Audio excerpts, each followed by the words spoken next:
За Япон улс руу найзуудаагаа дагуулад аяллаа. Төв аймгийнхаа 10 жилийн ангийнхнаа дагуулад аялсан.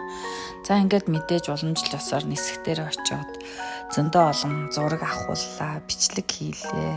Хөрхөн энийгээ эвлүүлээд рилс хийнэ гэж ярилцаад тэгээ баахан юм утсаа тавьж байгаа, газар тавьж байгаад өсөрч бичлэг хийлээ.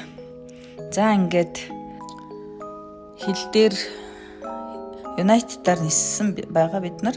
За хил дээр буугаад юмаа бүгд декларацаа бөглөөд гарсан. Гарангуудаа Welcome to Tokyo дээрээ бүүнөр зураг авахулчаад энэ терминал 1 дээр ариунагаа хүлээц гэж байгаа байдал ариунатайгаа нийлж аваад за ингээд цаашаага Фужи уул руугаа явахын тулд Шинчуку руу хөдлөө.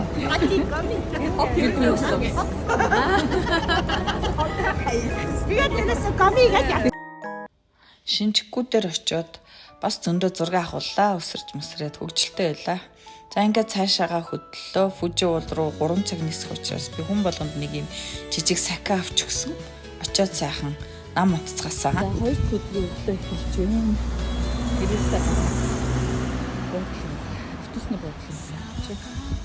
Автобусны буудлаас 5 минутын газар байрлсан байсан учраас алхаад автобуснаас суусан. Ингээд Кавагучи гар тойрдог автобусанд суугаад бид нэр Ойши парк дээр ирсэн.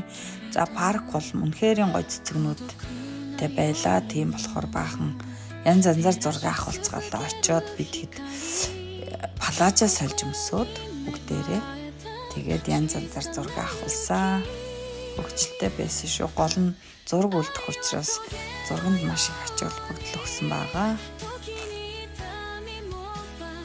За ингээд зигсэн дунд заваар зугаалсан юм шиг зураг авахулцгаасан. За ингээд палац сольж өмсөж байгаад зураг авахулаад баахан гүйлдсэн тентгийн хүмүүс бүгд л гадаадынхан байсан л та. Тэгтээ бас гайхал хараад ах шиг байсан. Гол нь юм гоё өнгийн цэцгэнсэн дунд өнгийн палачтай дээрээс авахулах нь бас гоё байсан. Гол онцлог нь өвөлтэй байсан. Фужи уул харагдаагүй жоохон харамсалтай. Гэхдээ дараа ирээрээ гэсэн дохоо гэж үзсэн. Бид нар дараа өөр улиралд Фужи уулыг заавал ирж үзнэ. Зянга Ойши паркт авахулж үзээ тэнцээ Лондонгийн бас нэг музей үзэсгэлэн гарсан байсан. Тэрэн дээр очичоод тэгээд нуурын ирэг дээр бид хэд удаан гой мэдсэн. Жинхэнэ тухайн газрын хамгийн алдартай удаан гой нь идчихэд алхаад өөрсдийнхээ энэ манай герман байж гэн улаан байшин.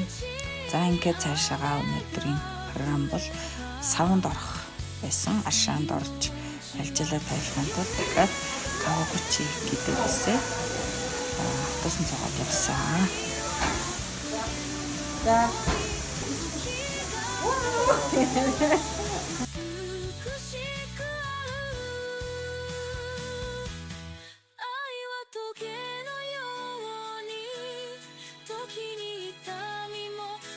Кампай. Ямар за Япон хүмүүсийн урт насалдаг гол нууцын нэг болох сайхан онсенд орж гүлгэр олж аваад хэдүүлээ гэртээ харж амарсан байгаа. Зочдуудлаас таксидууд болоод. За ингээд 2 дахь өдрийн өглөө бид хэд Токио руу хөдөлж байна.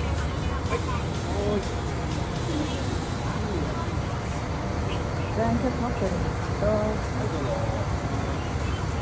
Токио явах автобусантаас очлоо. Уул усаар илбэг үнэхээр сайхан.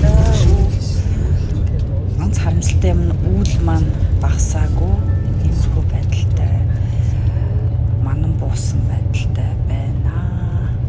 За ингээд Токиод адилхан үргэлжлэх болно.